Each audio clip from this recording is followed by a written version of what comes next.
Here for this webinar, really lunch and learn opportunity. We're going to talk more about how to optimize engineering talent for resilience and rebound.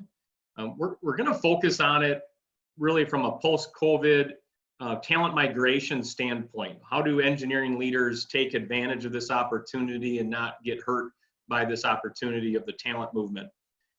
Why is this a problem? You know, if we look at previous recessions, here are some stats that come out of it. So nearly 2/3 of executives are very highly concerned about losing high potential and critical talent in the year after the recession ends. And so people moved roles back in 2009, 2010. That was a big concern. And so that's a predictor that will more than likely going to be happening here post-COVID. 45% of all executives surveyed plan to recruit more critical talent to manage the current economic environment. So people wanted to get on the forefront and increase their recruitment as they came out of the downturn as well. And so we're going to focus on that as we move through this. You know, another element to it, if you look at the Deloitte study in 2009, is, you know, following previous recessions, many companies experienced a resume tsunami as employees with the desire to move on took increased confidence from the improving economy. Voluntary turnover rises as unemployment falls, and talent once again becomes a scarce commodity. And so as companies laid off, let's say their bottom 30 to 50% performers during this, and when things start to pick up, that opens up opportunity for them to go out and attract better talent, right, and bring it into their organization. And so these active job seekers could go out and get into these opportunities voluntarily. And so it created problems for the companies they were leaving, but it created opportunity for the companies that were trying to uplift their talent pool. Okay, and so that's really what we're going to focus on. Within this, there's the two main areas. Simply, a couple of really strong priorities that you want to take leaving this webinar would be, you know, how can we do a better job of not having our top performers decide or go through the process of trying to leave our organization and take advantage of that uptick, just like it happened in 2009 and 2010. Okay, and so we're going to talk through that process. And then on the back end of that, you know, how can you be the organization that's going to go out and attract top 25% people? You know, they're open, they see opportunity, things are changing. They're no longer just kind of waiting for a recruiter to call them. They're making more proactive decisions. How do you take advantage of that scenario coming out of this? Okay, so let's first dive into the retain through quarterly conversations. Okay, and so our organization, we're a people strategies group. We believe in helping our clients with people strategy problems. One of the main things from a retention standpoint, engagement standpoint, is making sure you have a thorough and complete quarterly conversation process. You probably have something already that's an annual review. You know, are you doing that? What is your company currently doing? But we break it down into a couple of components that we feel are really important for the doing a quarterly conversations really, really well. And why this is important is people want to understand where they sit. You need to understand where your people sit. You need to see where things are aligned and where they're misaligned. So you're preventatively talking through that with your top performers to make sure they're not going out and targeting these new opportunities. You got to make sure you know where you're at with these. Also, as you're making some of your staffing decisions, you know, I'm hoping you have some sort of scorecard or understanding, people analyzer of who are your top performers. But if you don't, this is also a great way to really reflect and understand who are your top 25% people as you're making staffing decisions. Okay. And so one of the things that we do within, I'm going to jump around just a couple of slides here. Okay, is how we align with our quarterly conversations is really talking through where us and the employee are sitting in terms of core values. I was just working with a client recently, and they lost one of their best people. They couldn't believe it, and they come back and said, you know what? At the end of the day, he said, I just wasn't aligned with our core values, or I didn't understand them well enough, and it was creating some angst within his happiness and his enjoyment in the role. And so don't a lot of times core values are just words written on a wall. Really talking through those core values and getting aligned here will tighten that relationship with your employees, okay?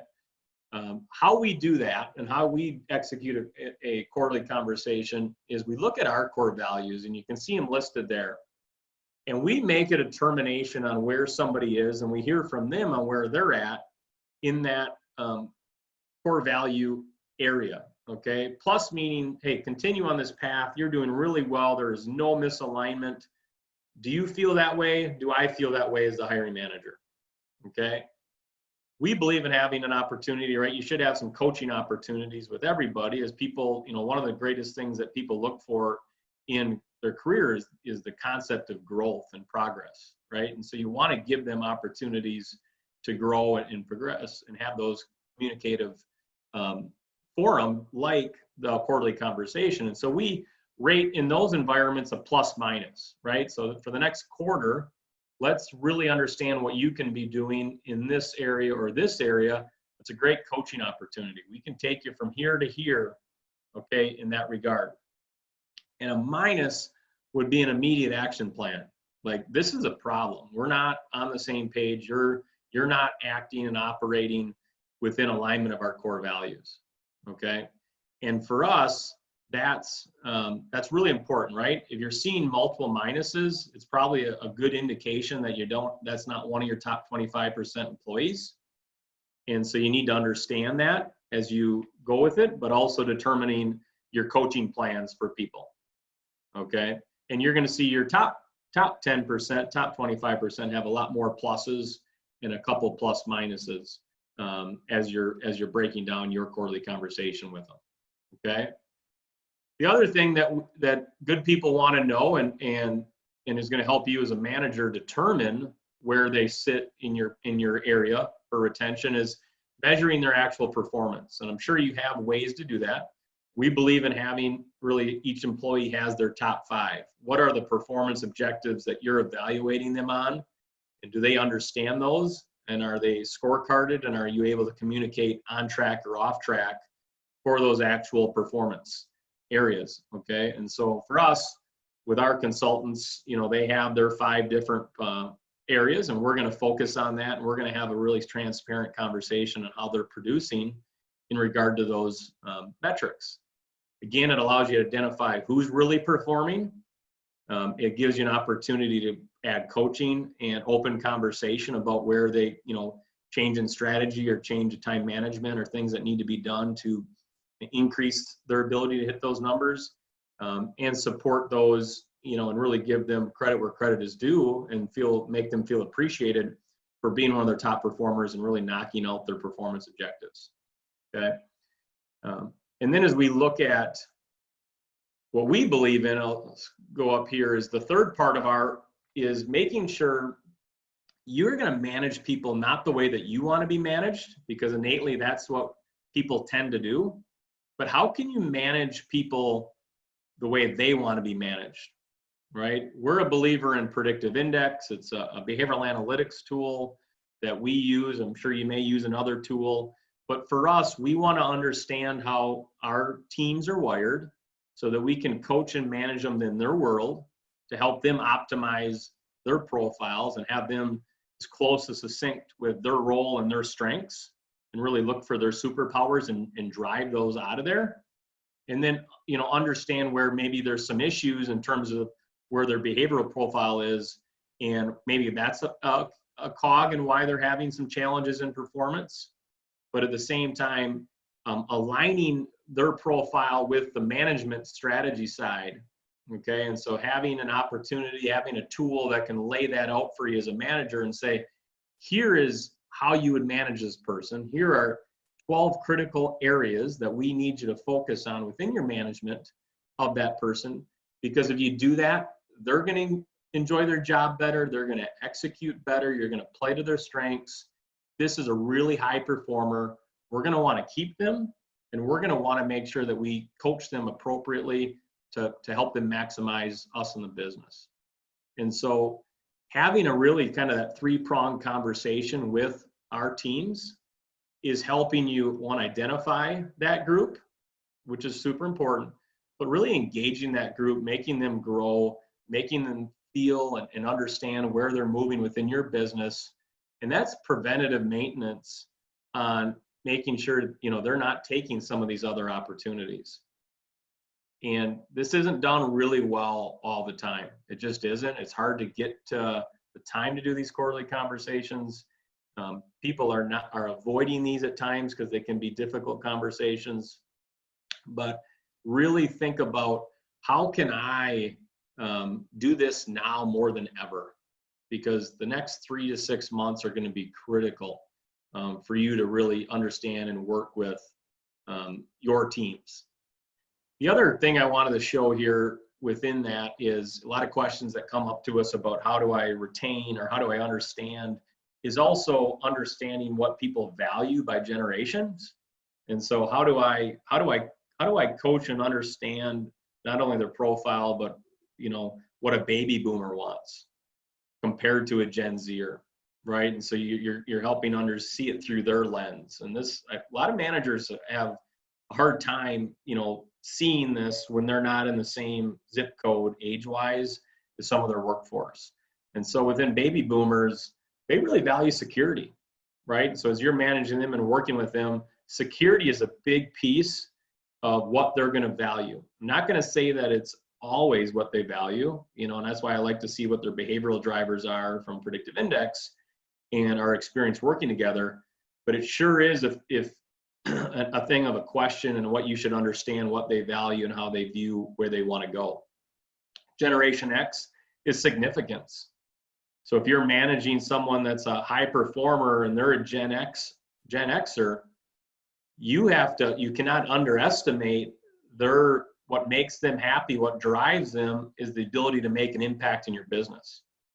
And so understand what they consider significant, what they would feel as an opportunity to make a difference, and create career pathing and day-to-day opportunities to portray that. And you won't know it unless you have a legitimate quarterly conversation and include this in that dialogue. Millennials want freedom, right? One thing that's happening in COVID is businesses that for a long time maybe didn't operate with a level of freedom, the work from home elements, that was just so different for them. They just wouldn't go down that path. This has created, everyone pretty much forced into that environment. And what it does is it's going to allow you actually, as you come out of it, and you kind of reimagine how you're going to work with your teams, understand how much they liked or disliked that freedom and what you're comfortable with, and you can create that work environment that's going to really help you retain those high performers. Okay, I think that's a huge benefit, especially for that millennial age that you're trying to manage. This hasn't always been the norm for a lot of the organizations. Many others have already entered that work environment. And then Gen Zers are purpose, right? They want to know their purpose. They want to make an impact. What's hard is as you look at that, and you're probably not dealing a lot with those people, but that's going to be the next thing that you're going to have to consider with some of your newer hires. And as you career path them, if it's onboarding through schools, et cetera, keep that in mind as you identify top performers and motivate top performers. And just in general, you can see how the average job tenures change. Baby boomers love security. So they were a lot less likely to make a move, where as you go down the ranks, people will make moves because they're motivated by different things. And one of the things that I think is missing across a lot of engineering groups and a lot of, from a manufacturing engineering to civil, is org charts that create career pathing. We've always done it this way. This has been our org chart, and it needs to be changed. You need to be able to give them more baby steps, more opportunities for progress, significance earlier, and outline that and tap into that. Otherwise, you're going to have a hard time retaining them. And part of why we do a lot of work with engineering firms, but part of why this is so important is that talent is scarce. And so you have to win at that battle. You have to retain your best people. Okay. All right, let's move on to the second question, right? All right, I've spent a lot of time talking with my team, doing quarterly conversations, getting aligned with them well. We're in the same boat. I feel better about retaining my top 25%. How do I turn around and actually go out and upgrade some of my pieces? How do I go get the best people? How do I get the other company's top 25% people? Okay. So in our world, we're trained and we execute a process called hire for performance. And so organizations do this on their own. We help them with it as well. But it's really looking at from the first thing, right? You got your blueprint for what you're working on. All right, I want to go get this type of people. What does the blueprint look like for this type of person? I need to build a profile. I need to understand what success looks like. Okay. And we do a couple of things, and you may have your ways of doing it, but we want to look at real data, right? And so we can look at cross-sectionals of teams and look like where are our top performers and how are they wired from a head standpoint. That would be an indicator that, hey, we want to hire more people that fall into this area because it's more likely that they're going to be top performers. And so you help build that baseline using behavioral analytics. And then we look at performance profiles, right? And so here's what we need done in these roles. Let's look at resumes and people at competitors, et cetera, that we feel are going to be that, they're accomplishing these things. They're showing strong indicators that they're accomplishing these things, and we're going to be able to get them to come over to our business and do the same thing. So we call one the head, we call one the briefcase. And then the heart element of making sure you have a baseline is what soft skills, what core value skills that we talked about earlier are optimal. What do you have? And then we need to go attract people that are going to align really well with that. And we need to interview them against that cultural fit, that heart fit. And so you got to create that baseline. It can't be just gladiator hiring. It can't just be like, hey, this guy applied, so he must be great talent. You can make a lot of mistakes if you don't get the baseline set up and really have that interviewing concept built out for you. Okay. The second part of launching it, is how do I actually get my team to go win in recruitment, is you need to build a value proposition. Why is our team attractive? Why would someone leave their current company and come to us? Okay. I look at it from a recruitment strategy. There's two categories of people you would want to target in this time. One is someone that is doing exactly what you need them to do at another company right now, and they're hopefully line up with your baselines that you created, but they're making a lateral move. Okay, there can be some good talent in there. A lot of lateral moves, typically you could question if they're a top 25% employee, because why would they leave other than probably money, or maybe they weren't a core value fit or some nature at their current business, and they're trying to just run away from that organization. So lateral moves, you really got to interview well and understand the fit, but you could plug and play them into your business, and they could be an upgrade. So that's one element, that's one funnel that we like to include in as you go attract people. The other element you want to include is people that are going to make a job stretch, that literally you're offering them a career path, more significance, more purpose of why they would want to come work for you. You normally, you're looking for someone with 12 years, but man, these people with 5 to 8 years, they got these great talented people, and we're just doing that career pathing better. We're doing our mentorship better, and we can get their best people now, because we can offer them that where they don't have that built in, or they're not thinking that ahead within their people strategy. And so do that, include that group. So you can interview the lateral players, you can include these rising comers, and then you can interview and hire the best of the best that align within your interview process. So we really like to see companies do both to get truly the best talent. A big part of it is that value proposition. It's also that why document. You got to market your business. It is not where the best people are out there always looking. You're going to see some of that, and you might get some lucky ones during this process. But we would argue that still be very targeted. In our world, we literally target certain types of people and certain types of companies for our clientele because I want to have a strategy. I don't want to just post and have luck. And so when you get on the forefront of upgrading your talent, be targeted with what you're doing. You still got to interview them, right? You're going to still evaluate them against that baseline, which is, this is an example of that head, heart, and briefcase baseline. Still have that there, but don't post and pray. Go target, go start conversations, make it happen. As a manager, if you're going to optimize your team, you got to have the best people in the house, right? And so don't sell yourself short. Really try to upgrade and maximize where you're at. And just, make sure when you're doing your interviewing, this is our scorecard. This is how we organize our interview notes and really grade candidates. But look at it that way, right? Well, how are you ensuring that this is a top talent? There's an objective process. It's not just thumbs up, thumbs down, 30 minutes, let's make a decision. Because the cost of a bad hire is tremendous. At least $30,000 to $50,000. Don't let that happen. Really, really do a good job maximizing and optimizing your people. So any questions, anything that came up in here from just going through these two main topics of retention and then focused attraction? Okay. From a recruitment standpoint, one of the things I advise, the question is, how does an engineering manager get more involved in that process or make that happen? I think you got to work heavily with your HR team. I'm not sure what resources you have, but to do that well, it takes time, energy, effort, and skill. And so you got to determine either that or a partner that can help you prioritize people you want to bring in during this time.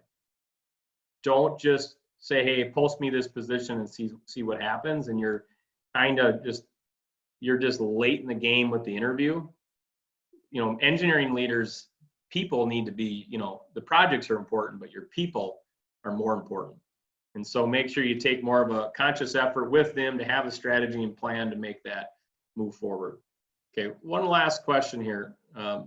Just in regards to the people analytics here, right? So how do you know who your top performers are, and a little bit more about the behavioral data? From our standpoint, okay, it is hard to just look at, when you're kind of baselining it, it's hard to say, hey, it's just everyone on our team's different, but they all create the same outcomes. There's no correlations there.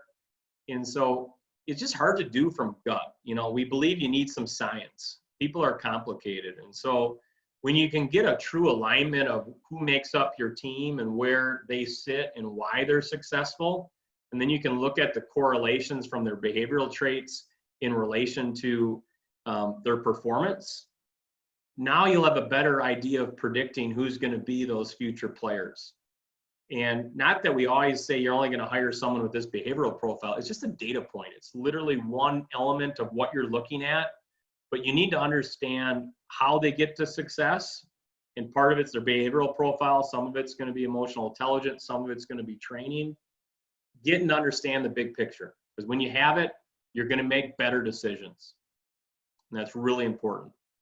And one other question here before we leave is how do you communicate all the time with engineers when they're introverted? I don't always get them to talk with me about it.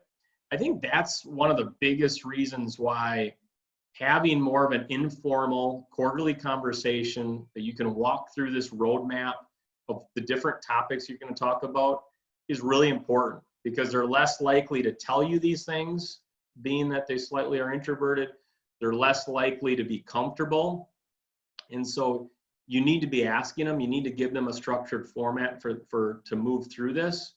And it helps you build rapport, get them comfortable. It's not that they're always going to be introverted, they just may not be very quick to connect. Okay. And so you got to build that trust, that relationship. People leave managers. And so it gives you a forum when you're having these quarterly conversations to go execute, build that relationship, understand them better. You need it more than just working with a sales team where they probably tell you everything right up front and you don't have any guessing game. And so this really helps you move that forward. So, well, hey, we appreciate your time. One of the things that we do coming out of this, we believe in really helping companies that want to get better, right? We're in the people strategy business. And so two elements of that is, we want them to evaluate ways to get better. So for us, we do those focused recruitment projects where we actually do a 16-day engagement. It starts as a pilot program to see how we baseline and execute and make sure this aligns with what you're looking for long term, because we want to work with companies that view it the same way. And so it's a really good way to evaluate us and if these types of strategies make sense. And then if you have a person or two within your team that you'd want to kind of help build out a roadmap, a quarterly conversation, we do a 20-minute strategy session where we can look at some of the behavioral results and build you a mini one and really give you the framework for how to go do this. And so it allows you to kind of take those next steps in growth as a business around your people strategy. And it's a great way for us to kind of start and see if it's a good synergy. So we appreciate your time and have a great rest of your day.